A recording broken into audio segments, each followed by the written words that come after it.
first time coming here. Welcome. Welcome. And the first poem I'm going to read is kind of based on having epilepsy, but it's not autobiographical. And it takes place in Mexico City in a rotating restaurant. It should be pretty clear. Okay. It's Calling St. Christopher. And St. Christopher, some of you may know if you're Catholic, is a patron saint for epileptics. Past shame, you and I sit together in a rotating restaurant, Mexico City. We drink constant movement, shifting worldviews, and eat flan, while we call up St. Christopher in our minds, hands clenched, tight fists, grand mal sets in.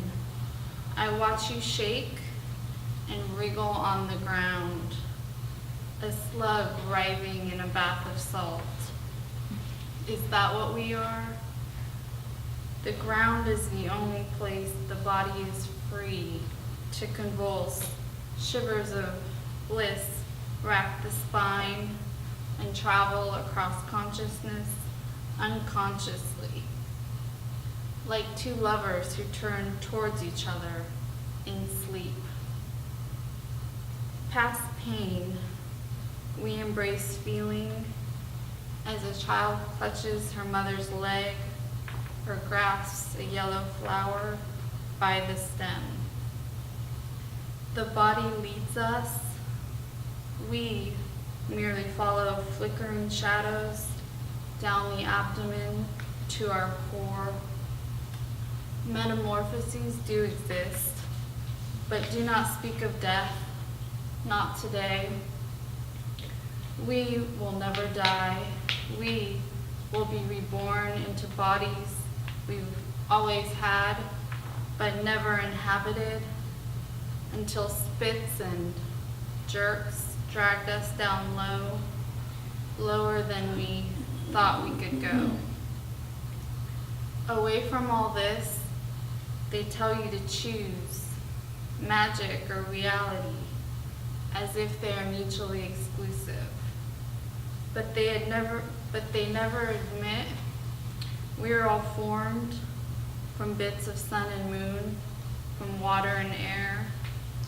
Our stories pulse underneath the skin and surface, a whisper in the frontal lobes, before we drift off, forgetting everything. Can this be all? The spectacle of you and me, together sprawled on immaculate floors in crowded restaurants, with strangers' hands grabbing, reaching, seeking our flower petals to make a wish.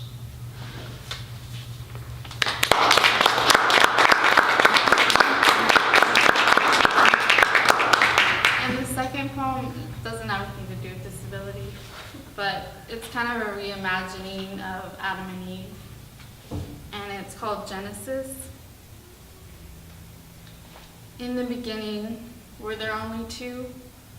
How they must have sat lonely in their shadows, having already exhausted the topic of weather, which was either sunny and dry or sunny with rain on the third day.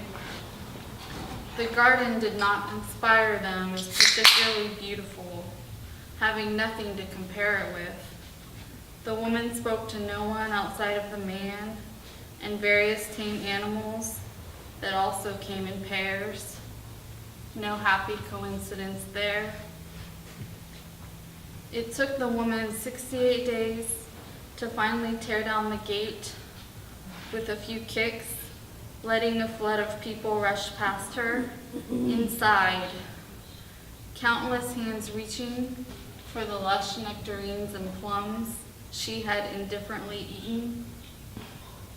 The man cursed the woman for opening the gate and letting the noise in. He sat upon a high stone, and he decreed Who must pick the olives? And which areas of the garden were exclusively his? The woman was singing with the now plump children and making love to one that she'd chosen from many. She'd lie awake in darkness, listening to babies gurgling, an old man farting in the night. She counted off to sleep, using only odd numbers.